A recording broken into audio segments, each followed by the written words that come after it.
ایک قاعدہ درمیان میں یاد رکھے، سحر و آسیب اور سفل کی کتابوں میں لکھا ہے کہ جو خوفزدہ ہوتا ہے اس کو جلدی ہو جائے گا، اور جو دلیر ہوتا ہے بہت مشکل سے وہ پکڑ میں آئے گا۔ کیوں؟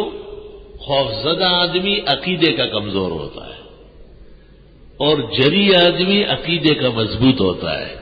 تو جادو اور سحر کے قواعد میں لکھا ہوا ہے کہ اس علم سے بزدل کو فائدہ ہو، نقصان جلدی پہنچ جائے گا، اور موحد اور متبع سنت دیر تک محفوظ رہے گا۔ اللہ تعالیٰ ہمیشہ محفوظ فرمائے۔ لا الہ الا اللہ۔ کبھی بھی کمزور نظریے کی حمایت نہ کرو۔ آپ کو لوگ کہیں گے یہ رضی اثرات ہے، آپ نہیں پوچھتے کیسے پتہ چل گیا؟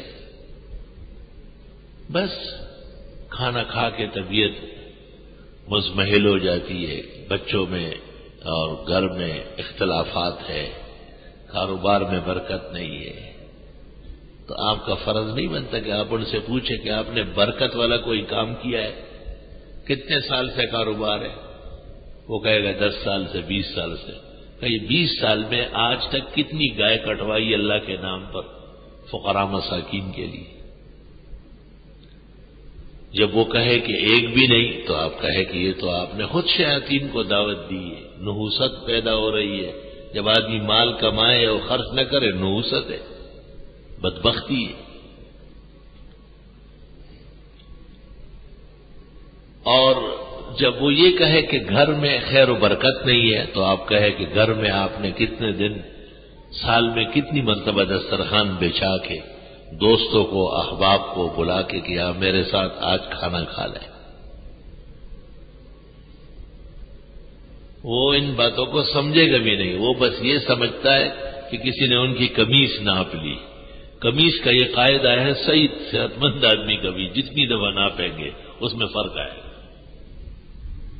فرق آئے گا۔ یہ قمیص ناپنے والے یہ کوئی قاعدہ نہیں ہے، یہ لوگوں کو وہم میں ڈالنے کے لیے، خیال میں ڈالنے کے لیے۔ پھر وہ آپ کو کہتے ہیں کہ جی ایک آدمی نے بتایا، تو آپ کہے کہ اس کا نام پتہ معلوم ہے؟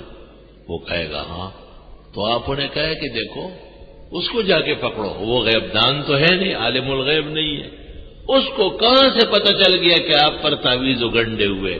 اس کو چھوڑنا نہیں، کائنات کا سب سے بڑا جادوگر وہی ہے۔ لا الہ الا